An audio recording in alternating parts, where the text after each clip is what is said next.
Welcome to the Mindbeat podcast by Effective School Solutions. I'm your host, Duncan Young, CEO of Effective School Solutions. And I'm your co-host, Laine Whitaker, Senior Director, Professional Learning at Effective School Solutions.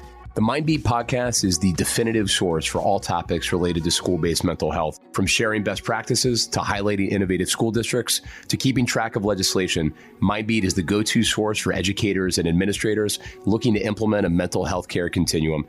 Together, we can make a difference in school-based mental health care and in the lives of students, families, and educators. Let's get started.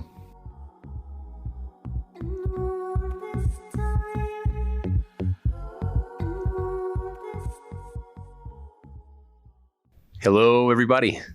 Thank you for joining another episode of the Mindbeat podcast. I'm Duncan Young, CEO of Effective School Solutions. And I'm Laine Whitaker, Senior Director, Professional Learning at Effective School Solutions. We are incredibly excited to have you with us today. We've got a great episode. Former Secretary of Education, Arne Duncan, is going to be joining us shortly. We're really excited for a great conversation that we're going to be having. Looking forward to it. With him. He's going to be talking about his kind of lifetime in public service, reflecting on some of the challenges going on with mental health and a variety of other kind of topical education issues. So definitely stay tuned for that. How you doing, Laine? I'm doing great because the Eagles are going to the Super Bowl again, the second time in 5 years. We should explain that our podcast producers don't like us talking about timely and topical things, because by the time you're listening to this the Super Bowl probably will have passed. And Laine and I talked beforehand about maybe kind of recording two versions of this. One like talking as if the Eagles had won the Super Bowl, and one talking as if the Eagles had lost the Super Bowl. I immediately shot that down. But we both agreed that the second one would depress us. And, we're not putting that in the atmosphere. And we see no way that they're going to lose, right? There's no way. Yeah. Not my birds. Yeah. No way. But I just think there's a lot of cool storylines for this Super Bowl. I think it's really cool that, we're playing Andy Reid, who was our longtime coach and now a Super Bowl winner himself out there. I think it's cool that we have the first Super Bowl with two starting Black quarterbacks. I think it's the first Super Bowl where we've had two brothers face off. There's a pretty cool couple storylines. Yeah, Andy Reid versus his former team, and I feel like we should to really tie it to the theme of Mindbeat in general. We should talk about kind of the role of the Eagles on our personal mental health. I don't know how you feel, but like I do wonder sometimes, like, why do I watch football? Do I really enjoy it? Does it actually make my life better? I'm not sure it does, but I do it anyways. What I appreciate about sports, particularly in Philadelphia, is that there's this camaraderie that you could be with complete strangers at a game, and when we're winning, it's all love. We are hugging and kissing each other and high-fiving, and love that camaraderie anywhere in the city. If you're wearing any type of paraphernalia, people are like, go Birds, and we have this like mutual understanding with complete strangers. So I just love that about sports in general, but definitely being an Eagles fan. I think that, yes, when they lose, and there was a lot of losing for a while there before the Super Bowl, before the first win, I tried not to get too low. You know what I mean? It just, we'll do better next time kind of thing. I know for some people it can really cause some serious stress in their life, but I love to get hype and excited when we're winning. So, I think that for people who do allow it to ruin your day or your week or whatever, you got to get that in check. I have some great Eagles memories, but I also have like very clear memories of like crushing Eagles losses that have probably stuck with me kind of as much as the victories. So I'm sure. All right, well, why don't we jump right in? We're going to start with our top three, as we do every episode. We're going to get started with three big ideas in response to a key mental health question.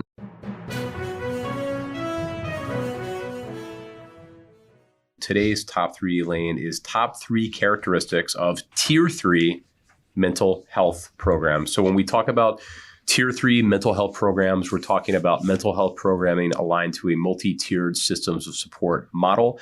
And I think one of the common themes that we see with a lot of districts that we speak to is kind of variation around the definition of Tier 3. So I thought it might be helpful to share like what would we see as kind of those critical and distinguishing elements of a true Tier 3 program.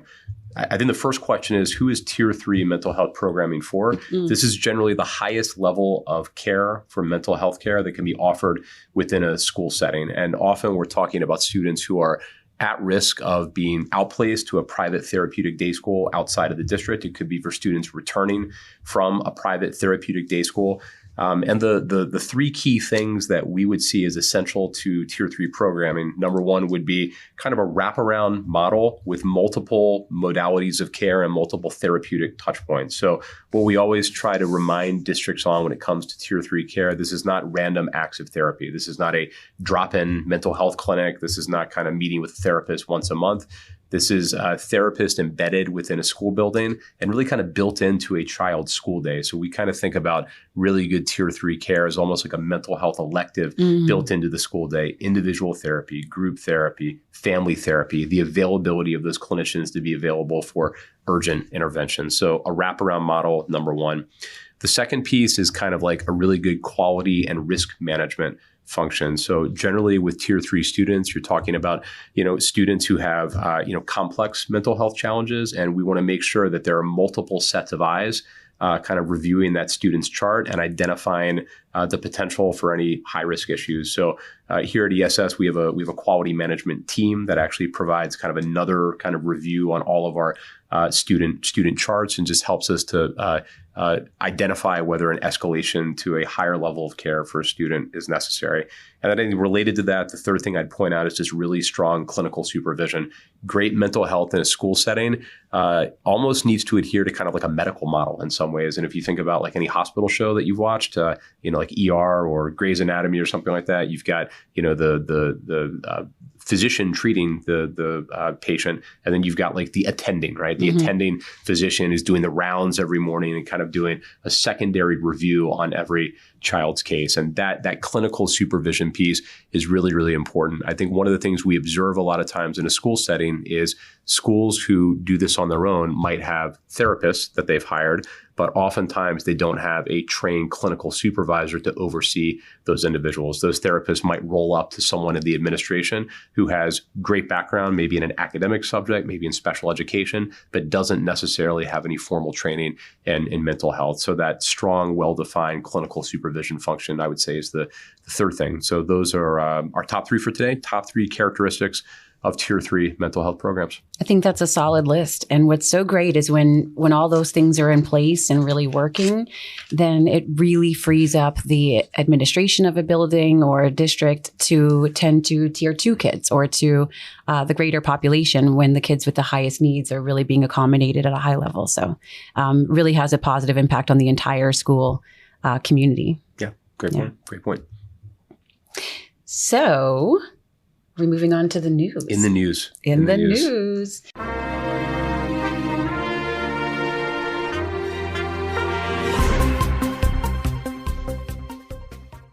So this week, we're talking about an article called "Are Districts Frugal or Simply Confused When It Comes to ESSER Spending?" This is a timely article because we're going to be, again, talking to Arne Duncan a little bit later on about some of these topics.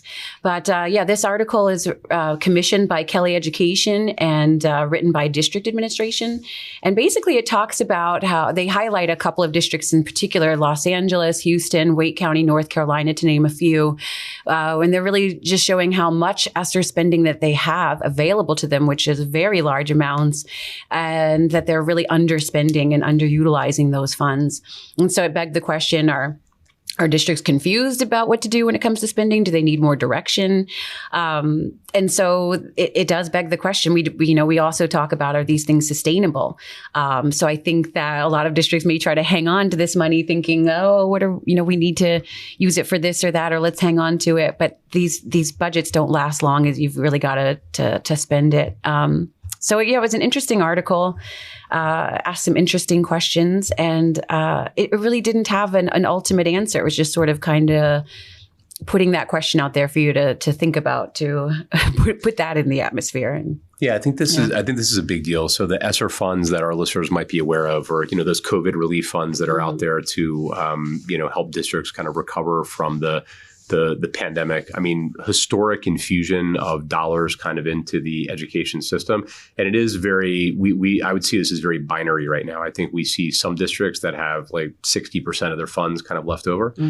Some districts, I think, have completely spent their funds. And even though there's, 18 months left to go before the funds kind of expire, they're still kind of they're still out there. I mean, another element that I think is out there has been staffing. I know staffing and availability of staff has been kind of a big thing. And then I think you're pointing out another one, which is like concern on the part of districts about spending the dollars if they don't have a path to, continue to sustain things kind of over time. And I have mixed feelings about that because I know that sustainability is really, really important. That being said, it is a shame for these dollars that could be going to immediate benefit for students are not necessarily kind of being spent in the way that they should. I think what is really, really important is I think Congress and our state legislatures also need to think about sustainability in an area like mental health. I think because if we are using ESSER funds to seed or bootstrap a mental health initiative, I think unfortunately we all, who work in this field seem to have a high level of confidence that, the mental health challenges experienced by students are going to persist long after, the ESSER fund kind of expiration date. So what are we doing from a policy standpoint? What are we doing as a society standpoint to make sure we're prioritizing, these important initiatives for young people and getting those more sustainable funding sources kind of in place over the long term? And for staff as well, you just pointed out that there's a lot of staffing issues in districts and that teachers are leaving the field in droves. And I think that they also have a lot of mental health issues, which accounts for those leaving. And that's, there should be a portion of these ESSER funds that are just committed to supporting the mental health of educators and school staff who have also been traumatized and, are experiencing a lot of mental health challenges as a result of the pandemic and the increasing challenging behaviors of their students. I think a lot of staff feel unsupported. And so, we need to consider that they create the weather in the classroom and their mental health is equally as important to the students, and we need to support them more too. So it's just another way that ESSER funds should be looked at for spending, and spend the money. Spend the money. You have it. Spend it. And to figure it out. There's so much resources out here. There's so many people that need the help. Spend the money while we have it, and then look for sustainable ways to maintain these services and keep staff happy so they're not leaving in droves. Yeah, no, great point. Okay, we are incredibly excited to welcome today a very, very special guest. Arne Duncan is with us today. Arne served as the U.S. Secretary of Education from 2009 to 2015 as part of the Obama administration. Prior to that, he served as the CEO of Chicago Public Schools from 2001 to 2008. He won praise for uniting the city's stakeholders behind an education agenda that included opening 100 new schools, expanding after school, summer learning, early childhood, and college access programs, dramatically boosting the caliber of teachers and building public-private partnerships around a variety of education initiatives. He's continued on to do some incredibly impactful work right now. He's currently leading Chicago CRED, a nonprofit trying to achieve a transformative reduction in gun violence in Chicago. They're working in partnership with local business leaders, community organizers, and other nonprofit groups. And the goal here is really to provide outreach, therapeutic support, education, and employment opportunities for the young men most likely to be engaged in gun violence. He's also the managing partner at Emerson Collective, an organization dedicated to removing barriers so people can live life to their full potential. He graduated magna cum laude from Harvard in 1987, majoring in sociology. Big hoops fan, hoops player, served as co-captain of the basketball team, was named a first-team academic All-American. Maybe we'll work a little basketball talk into the conversation later on. Arne, so privileged to have you with us today. Thank you so much for being with us. No, thanks for the opportunity. Always happy to talk hoops. Excellent. So I'm assuming you're a Bulls fan? Yeah, I'm a little bit of a fair weather fan. Okay. I'm a fan of Golden State these days. Got it. Okay. Grew up loving the Bulls. Yeah. We'll get a little Steph Curry, Klay Thompson talk. Can't blame you for that. Yeah. So, well, again, welcome. Maybe we'd love to start off just, you've had one of the great journeys, I think, in American education over the past 20, 30 years. Could you talk a little bit about how you first got into education? What led you into the field? Sure. So I grew up on the campus of the University of Chicago. My dad taught at the university, was a psychology professor. I lived 2 blocks from where I grew up, so it's really good to be home. And my mother ran an inner city tutoring program that was only like 12 blocks from our house. We used to walk there some days, but was sort of a world away in terms of, across the invisible barrier between middle class integrated Hyde Park. 47th Street was that barrier, and all black, all poor North Kenwood, Oakland. Her program was on 46. And she raised my sister and brother and I as a part of her program from the time we were born. So we were going to an after-school program way before we ever went to regular school. And that was just a formative experience, and just seeing the the opportunities my friends during the school day had, and the lack of opportunities my friends in the afternoon had, just that stark contrast, walking between those two worlds every day, shaped all of us. So both my parents are educators. My sister, brother, and I went into education. A joke is actually not funny. We didn't have a TV as a kid. We weren't allowed to watch TV. We had a lot of books in the house, and I used to have to sneak to a friend's house to watch TV once in a while. But this is just our family's work and trying to create opportunity, education opportunity, particularly for underserved kids and communities. That's always been my heart and my passion. That's been, I think, the theme throughout my entire life. Got it. So you go to college, and do you know at that point, starting at Harvard, that you wanted to go on a path out of college leading into education, or like a lot of 18 to 22-year-olds, you just didn't know, looking to have a good time, and you'll figure it out a little bit later? Yeah, it's a really good question. I don't know, maybe somewhere in the middle of that spectrum. So I actually took a year off between my junior and senior year, which was a little non-traditional. There weren't sort of gap years back then. And I worked full time in my mother's program and actually wrote my senior thesis about it. And I think I was really testing myself. Most of my friends were becoming, investment bankers or applying to law school. And I think I wanted to test myself. Was this something that was a part of who I was, or was it actually who I was? And I think during that year, I didn't know what it meant. My mother had volunteered all her life for 50 years, had to figure out a way to make a living. But I think someplace down deep, I figured out this is what I wanted to do. Coming out of college, this is how not smart I am. My dream was to be a professional basketball player. So I didn't interview for any jobs. I had no security, no anything. And we got lucky enough to play professionally. Got cut a couple of times here in the United States, played professionally for 4 years in Australia, and then came back to set up I Have a Dream program and build on that education thing. So I always had sort of those two passions of basketball, but education and working with kids. And that year off was, I think, a real test for me, and helped me, I think, understand at a deep level what I was and what I wanted to do in my life. Got it. And it's really, really interesting that as you kind of went on that carousel, you kind of ended up where you began, tying back to all those formative experiences that you had through your mom's tutoring program. So it's interesting how it kind of came full circle and kind of water seeks its own level, I guess. Yeah, that's exactly right. Just for me now to be back home and back in community, back in the neighborhoods, it's I needed it. I needed to do that. So it feels very, very good to be home. Excellent. So, as former education secretary, you have a really unique perspective on the trajectory of U.S. education over the last couple of decades. So when you look at the state of school-based mental health today, how would you assess it? What do you think is the state of affairs? And what do you think have been the biggest changes? Well, obviously the pandemic was just devastating at so many levels, and from loss of life to debilitating illnesses, changing people's lives, loss of educational opportunity. We can talk about all of this, but I don't ever want to say it's a silver lining. I don't even call it a silver lining, but what it did create, I think, is an awareness of the critical need to take care of people's physical and social and emotional health, and that need has always been there. It increased. It was exacerbated by the stress and trauma and loss during the pandemic, but it's not going anywhere. And what I've always said is, for me, that I'm always going to be the guy fighting for high academic standards and having access to rigorous coursework, particularly in underserved communities.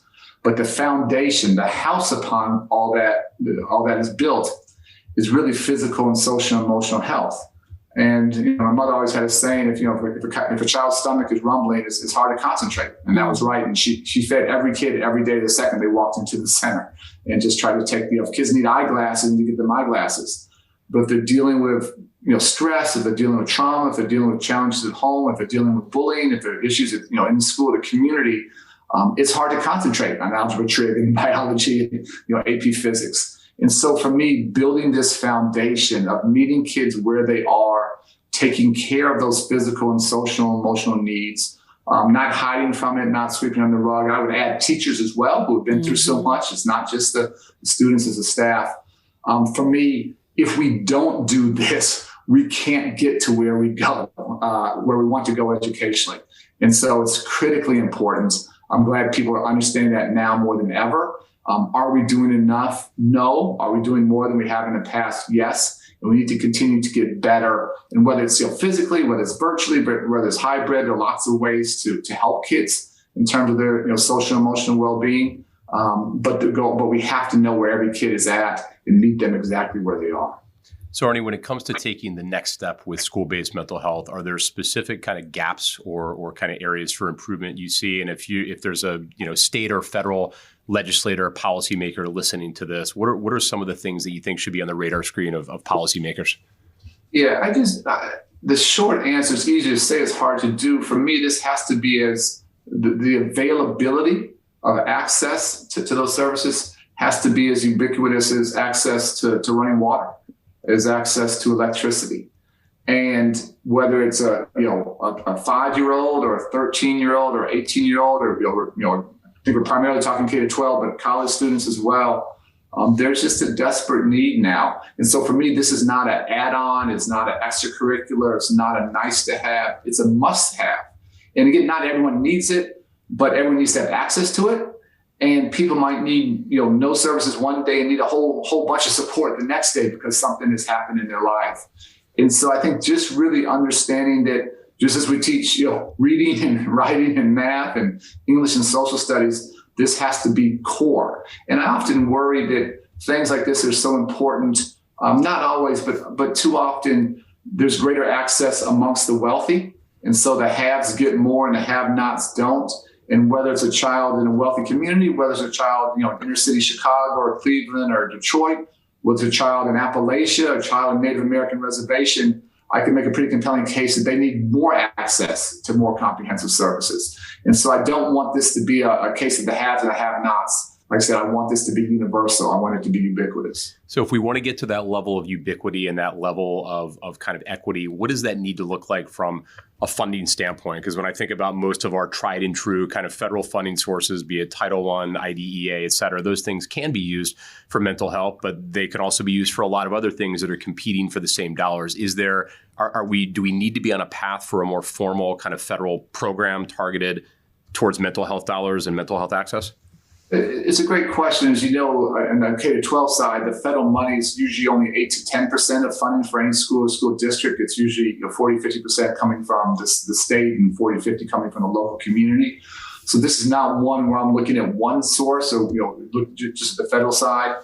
For me, at every level, local funding, state funding, national funding at the federal level, everyone needs to be thinking about, I'm no longer running the Chicago public schools. My good friend Pedro is.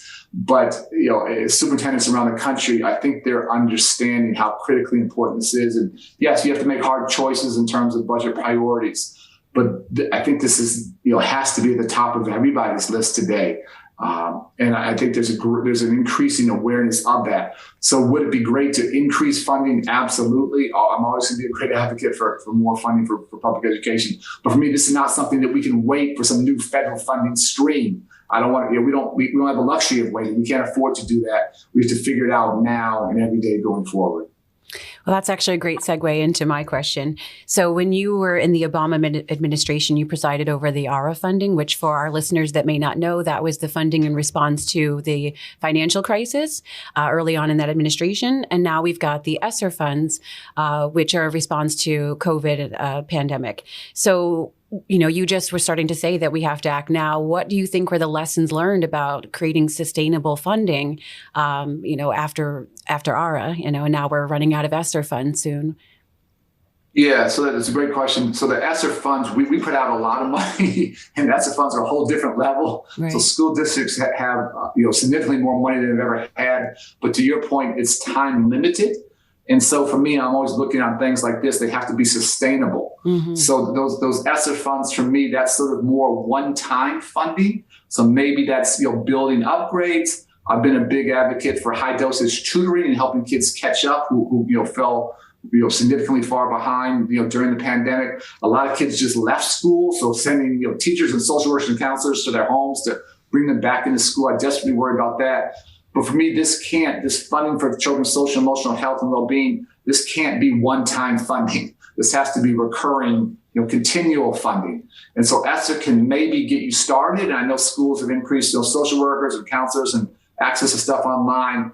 But again, I desperately hope that doesn't disappear when the funding does. That has to be built into your basic funding formula. That's recurring revenue, not one-time revenue. Got it. So even if you did use ESSER funding to essentially seed a mental health initiative or kind of bootstrap it, sounds like now's the time to really think through kind of how you come up with a more sustainable path for funding those initiatives over the long term. That's exactly right. And if that goes away, then we do our children a great disservice, quite frankly. Yeah. Yep. For sure. I echo your earlier sentiments. So, my big thing is Maslow's hierarchy of needs. And so to your point, if we're not addressing these mental health needs, there's no pathway to academics and to that high achieving academic success that I know is important to all of us. We'll never get there if we don't first address these basic mental health needs that we've got a Maslow before you bloom, right? This is exactly right. This is the foundation. This is nothing more important. So, Arne, if we broaden the conversation a little bit and take a step back in time, what are you proudest of when you reflect on your time as Secretary of Education in the Obama administration? Always lots of successes and lots of failures. So happy to talk on both sides of the ledger if you want. But things I'm proud of, just give you a couple different levels. We dramatically increased funding for high quality early childhood education. I think that's one of the best things we can do is get our babies off to a great start. And so, being able to get hundreds of thousands of additional children a chance to, have access to pre-K and to kindergarten and ready to be successful academically, socially, and emotionally, that was a huge deal. K to 12, we were able to get high school graduation rates to all-time highs. And be clear, they're still not high enough. We got a long way to go. But to see every subgroup of students, white students, Black students, Latino students, LEP students, special needs students who live below the poverty line, see every group of students, their graduation rates increasing was very, very rewarding. We put a lot of money with the Department of Labor behind community colleges. And I think they're sort of an unrecognized, sometimes unpolished gem on the education continuum. And a high school diploma is critical now, but it's not sufficient. Some form of learning has to, be beyond that. And to see great community colleges become, regional economic engines and driving the increase of high wage, high skilled jobs in their communities, that was fantastic. And then we dramatically increased Pell Grants without going back to taxpayers for a nickel. We're able to see an additional 1 million students of color go on to college. So those are things that I'm extraordinarily proud of. And when you go to DC, you always wonder if you can get anything done. And I think I would have signed up if people told me you can only do one of those things, I still would have done it quite happily. But to see all those things happen, it's just incredibly rewarding, just a joy to have that opportunity. But still, again, a long way to go in all aspects of education today. This is no mission accomplished moment by any stretch. Still, there's a lot to be proud of, and we do thank you for your service. What are some of those things that you felt like you would have liked to have made more progress on before the end of your administration? Yeah, I'll give you three of those as well. So I actually put early childhood education in both camps. And so we were able to increase significantly access. But around the country, again, I would love there to be universal access. And we weren't able to get the kind of funding from our Republican friends in Congress to help every child around the country. And I never forget, there's a call I had with Governor Bryant from Mississippi, who was a conservative Republican, and we may disagree on some issues, but he was brokenhearted that we couldn't get more money to Mississippi for early childhood education. Children everywhere deserve it, but no one deserves it more than children in Mississippi. And so he desperately wanted more resources. We desperately wanted to give it to him. We just couldn't get his Republican colleagues from Mississippi in Congress to support us in getting that money. And so that was something that we didn't get as far as I wanted. Secondly, I desperately wanted some kind of immigration reform to pass, which for us would have been access to financial aid for college for dreamers. And the fact is, a nation, we let so many students who have lived here all their lives. Many are student leaders, valedictorians, community leaders, just slam shut the door of opportunity once they graduate from high school. We're just cutting off our nose to spite our face. These are future job creators and innovators and entrepreneurs, and heartbreaking to me that we didn't get anything done there. And then the final one is these are all tougher issues. It's very personal. And not saying anything out of school here. President Obama's talked about this publicly. I've talked about it. President Obama dealt with the hardest issues on the planet by definition. His hardest day in D.C., my hardest day was the day of the Sandy Hook massacre in Newtown, Connecticut. He went down the next day. At that point, Vice President Biden, now President Biden, and I went down a few days later and met with those families and went to the funeral of that principal, Don Hochsprung. It's actually, just recently was a 10th anniversary, unfortunately, of that massacre. and the fact that we got nothing done, zero done in terms of protecting our children and families and schools from gun violence, and the fact that school shootings, mass shootings just continue unabated. It's mind-boggling to me. It's just beyond heartbreaking. It doesn't happen in other countries. This is a uniquely American problem. So those three things, getting more money, more resources for high-quality pre-K, getting federal financial aid for dreamers, and just having our children be able to grow up free of the fear and trauma of gun violence. Those are things I desperately wish that we had been able to accomplish. And it still hasn't happened, frankly. Arne, thanks for sharing those. The political dynamics around education are interesting. There's clear divides. It also seems like there's some remnants historically of bipartisanship when it comes to education. Are there certain areas that make you optimistic that there's opportunity for bipartisan cooperation here as we go into the next 2-4 years? Yeah, the thing that always just troubles me is, for me, there's nothing Democratic or Republican or liberal or conservative about giving children access to have a great education. Who benefits when students drop out of high school?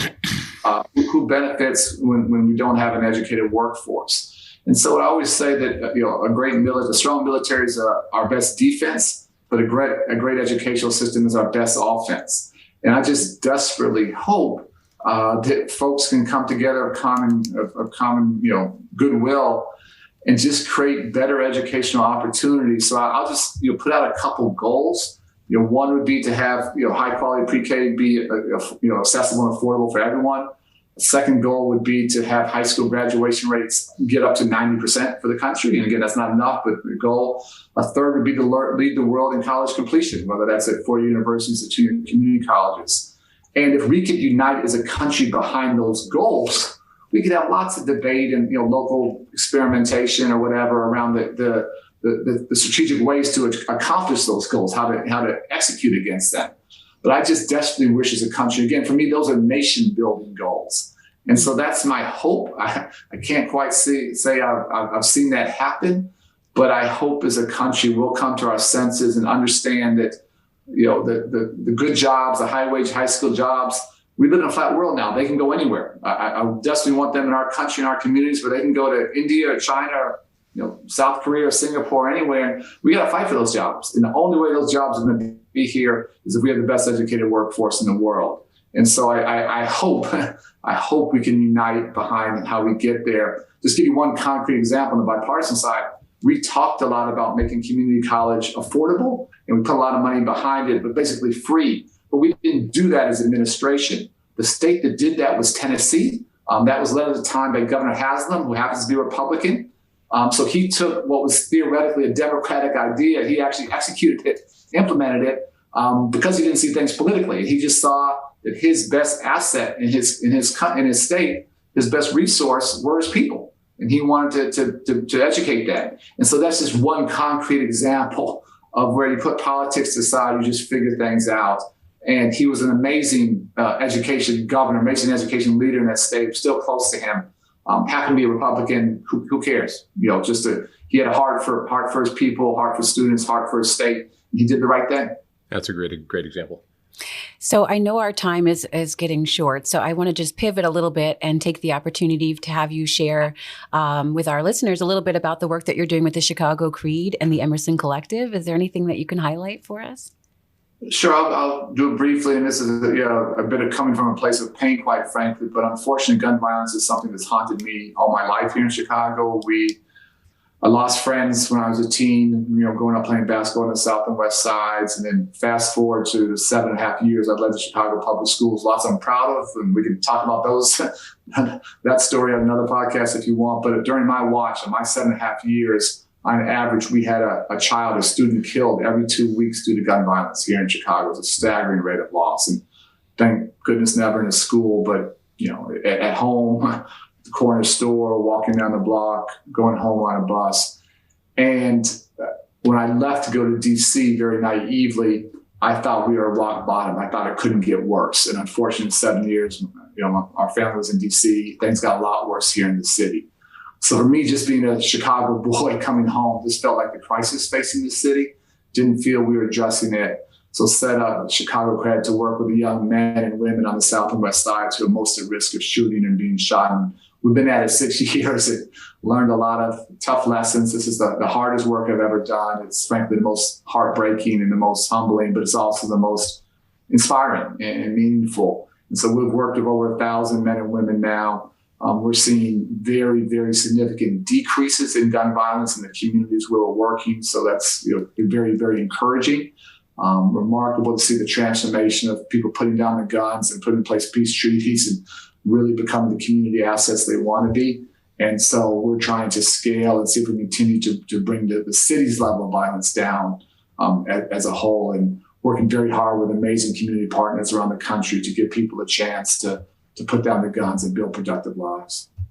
On that initiative, Arne, what does that playbook look like? If you could speak about that briefly, is that direct support kind of with those 500 or 1,000 kind of young people that you mentioned? Is that community awareness campaigns? What's the general blueprint?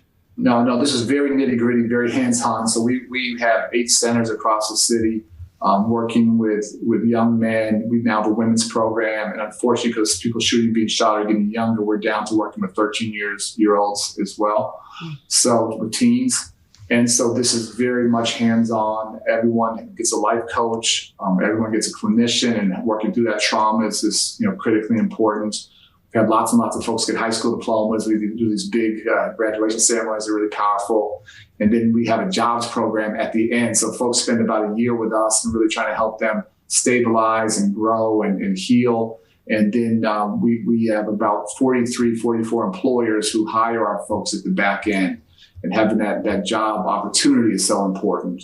And so it's a comprehensive approach. We learn by doing. We make lots of mistakes. I'm sure we're making lots of mistakes today and tomorrow, but we keep working, and we co-design with the men and women we're working with. I always say these are men, they're grown, they're not little kids, and the last thing we want to do is waste their time. So we're just constantly asking what's working, what's not, and refining.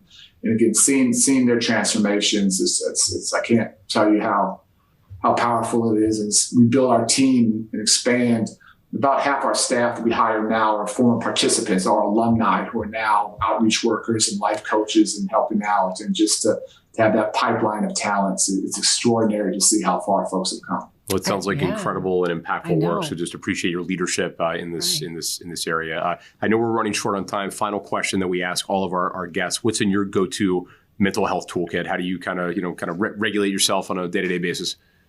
Well, it's a great question, and we deal, unfortunately, with a lot of trauma, including, quite frankly, in the past couple of days. And so it's something I'm very, very aware of trying to take care of myself and also take care of the team. I don't love the term self-care because we're all in this together. So how do we build a trauma-informed group? And we see a lot and deal with a lot. So we joked about basketball. I try and go play basketball almost every morning and just have that camaraderie and break a sweat. And try and do breathing stuff, mindfulness stuff.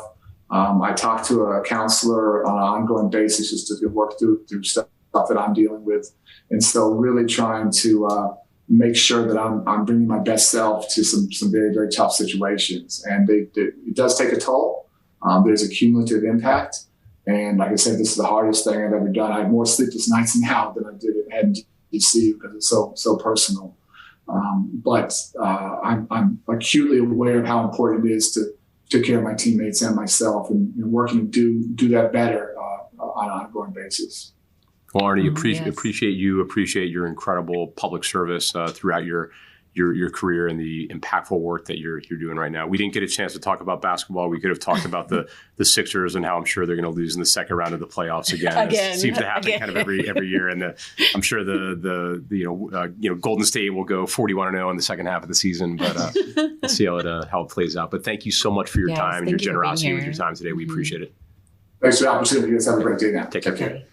So great! What a great conversation with Secretary Arne Duncan. Just again, incredible public servant, and so thankful that he made the time to join us here on Mind Beat. So I had a couple things that inspired me this week, but I'm going to make a game time decision and go back to the conversation with Arne today. I found that to be incredibly inspiring. I really love kind of the spirit of bipartisanship, the fact that he kind of reflected on ways in which he had worked across the aisle. Because I do think, as I mentioned previously, I do think that education and I think mental health as well is one of the areas in our society right now where there's some common ground, I think, regardless of which side of the aisle that you're on. And as Arne said, kind of getting a strong education for our young people should be something that like we can all agree on, in theory, be able to kind of get behind. So, right. But what a great public servant.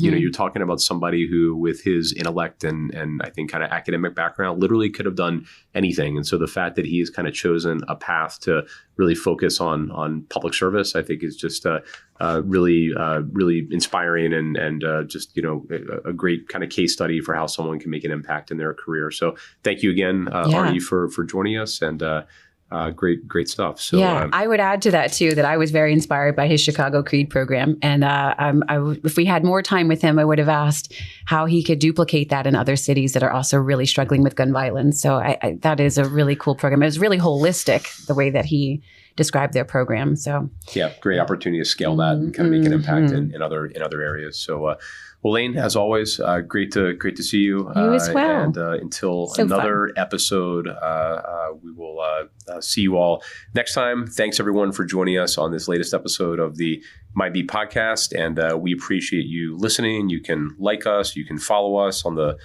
social media platform of your choice. And don't forget to give us reviews. We love reviews. We love reading your comments. And so if you have any feedback for us, please go into Apple Podcasts, Spotify, wherever you're kind of listening to this, and leave us a rating and a review. Thanks, everyone. Have a great day. Bye.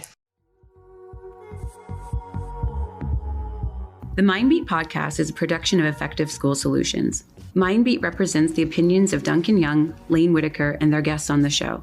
The content here should not be taken as medical advice. The content here is for informational purposes only. Please consult your healthcare professional for any medical questions. This podcast should not be used in any legal capacity whatsoever, including but not limited to establishing a standard of care, in a legal sense or as a basis for expert witness testimony. No guarantee is given regarding the accuracy of any statements or opinions made on this podcast. If you or someone you know is experiencing a mental health crisis, please call the 988 Suicide and Crisis Lifeline, the SAMHSA National Helpline at 1-800-662-HELP, or your local healthcare provider.